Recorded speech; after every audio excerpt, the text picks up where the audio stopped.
때는 1897년 6월 26일 영국 해군의 본거지인 스피트헤드, 그러니까 우리가 보통 포츠머스항이라고 많이 부르죠. 그 앞에 있는 앞바다를 스피트헤드라고 부릅니다만, 거기에서 빅토리아 여왕의 다이아몬드 주빌리를 기념하는 관함식이 개최되었습니다. 때가 때이니만큼 수백 척의 그런 군함들이 모여서 여왕의 즉위 60주년을 기념하고 있었는데요. 특히 여왕의 전용 요트인 빅토리아 앤드 알버트가 멋지게 도열한 군함 사이를 지나던 그때 조그마한 배 한 척이 갑자기 튀어나와 관함식이 열리는 바다 곳곳을 헤집어 놓기 시작했습니다. 바로 증기 터빈을 개발한 엔지니어 찰스 파슨스의 배였죠. 파슨스의 이런 행동은 어떤 결말을 낳았을까요? 안녕하세요. 벤처캐피탈 프라이머사제 파트너스 대표 권호상입니다.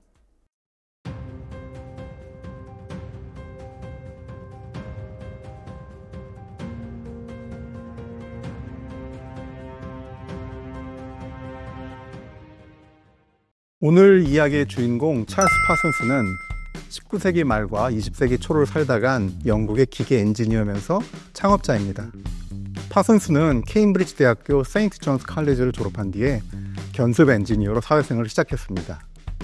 단기간에 능력을 인정받은 그는 불과 30살의 나이에 클라크 채프먼이라는 엔지니어링 회사의 공동대표가 되었는데요. 이곳에서 자신이 맡은 발전기 개발에 매진한 끝에 자신의 인생을 바꿀 장치를 개발하는 데 성공하게 됩니다. 바로 증기터빈이었죠. 증기터빈은 고온 고압의 증기에서 발생하는 열 에너지를 회전 운동으로 변환하는 장치입니다.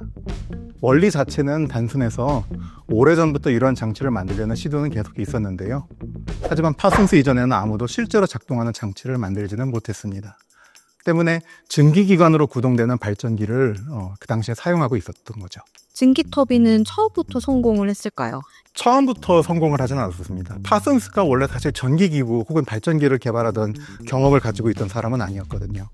하지만 파슨스는 도전을 두려워하지 않고 그런 발전기를 개발하기 위해서 굉장히 노력을 하게 됩니다. 그리고 자신만의 발전기에 대한 어떤 특별한 아이디어가 있었던 거죠. 그래서 그 아이디어를 실현시켜 보려고 계속적으로 시도를 하게 됩니다. 그리고 수차례 실패 끝에 이를 적용한 실제 발전기 개발에 성공하게 되었습니다. 사실 굉장히 역사적인 순간이었죠. 파슨스는 자기가 만든 발전기가 시장에 출시되면 곧장 날개도 친 듯이 팔릴 거라고 예상을 했었습니다. 왜냐하면은 자기가 개발한 발전기가 이미 판매되고 있는 유사 제품에 비해서 기술적으로 훨씬 월등한 그런 수준이라고 생각했기 때문이었습니다. 하지만 시장의 반응은 예상과 달랐습니다. 성공은커녕 오히려 실패에 가까웠죠. 시장 재배력도 그리 크지 않은 회사의 새로운 제품을 무턱대고 살 사람은 그 세상에 그렇지 많지 않았습니다. 하지만 파슨스는 포기하지 않았습니다.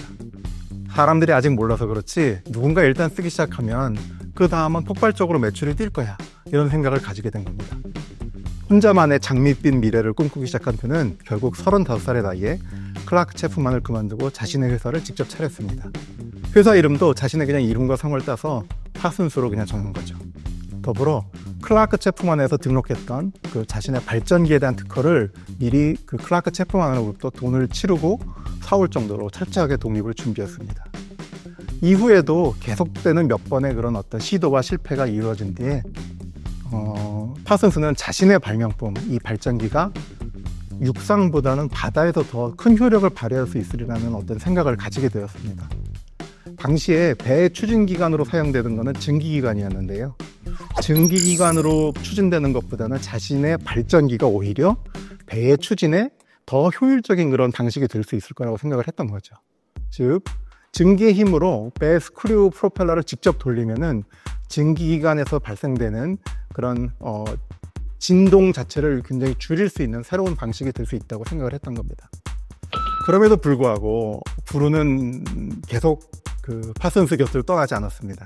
1897년 4월 자신의 기술과 그런 그 아이디어를 담은 상세한 자료를 영국 왕립 해군 기술원에 제출을 한 겁니다. 기술적인 검토를 통해서 영국 해군이 자신의 그런 그 증기 터빈을 사용할 수 있는지에 대한 거를 이제 문의를 했던 거죠. 안타깝게도 영국 왕립 해군 기술원은 파슨스의 증기 터빈을 거절을 하게 됩니다.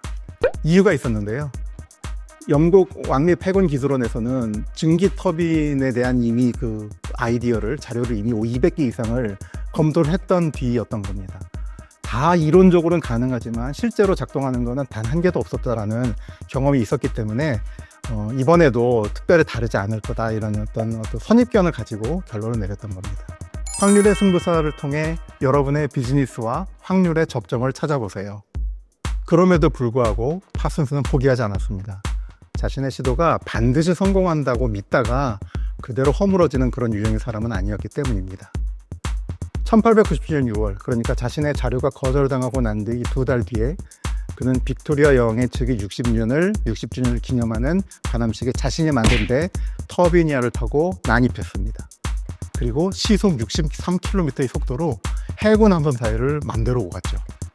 이는 기껏해야 시속 22km밖에 낼 수 없는 초계정은 물론이고 당시 영국 해군을 통틀어서 제일 빠른 함정이라 할 수 있는 구축함 데어링의 시속 52km도 능가하는 그런 속도였습니다. 그로부터 2년 뒤에 1899년 영국 해군은 결국 350도 뜬 어뢰전 구축함인 바이퍼를 취역시켰습니다. 파슨스의 증기 터빈으로 추진되는 세계 최초의 군함이었죠. 그리고 마침내 1906년 증기 터빈을 단 신규 최초의 전함이 취역하게 됩니다. 그게 바로 유명한 드레드노트라는 그런 전함이 되겠습니다.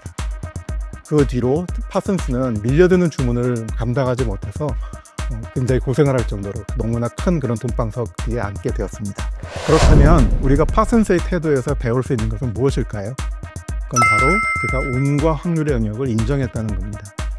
사람들은 흔히 자신이 가진 능력, 그 기량만으로 성공할 수 있다고 생각을 합니다. 그리고 한두 번의 실패를 거치게 되면 곧바로 포기를 해버리죠. 하지만 성공에는 기량만 필요한 게 아닙니다. 나의 외부에 존재하는 요인이라 할 수 있는 운의 많은 부분이 사실은 좌우가 되게 됩니다. 파슨스의 탁월함은 이 운의 존재를 인정했다는 데 있습니다.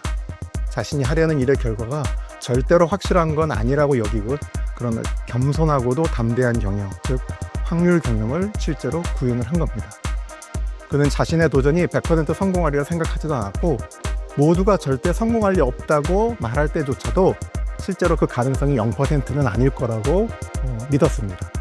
그 덕에 여러 번의 실패에도 포기하지 않았고 오히려 새로운 가능성에 도전을 할 수 있었던 거죠. 만약 파슨스의 시도가 이날 성공하지 못했다면 어떻게 되었을까요? 이 영상을 보는 분 중에는 아마 이런 생각을 하는 분도 계실지 모르겠습니다.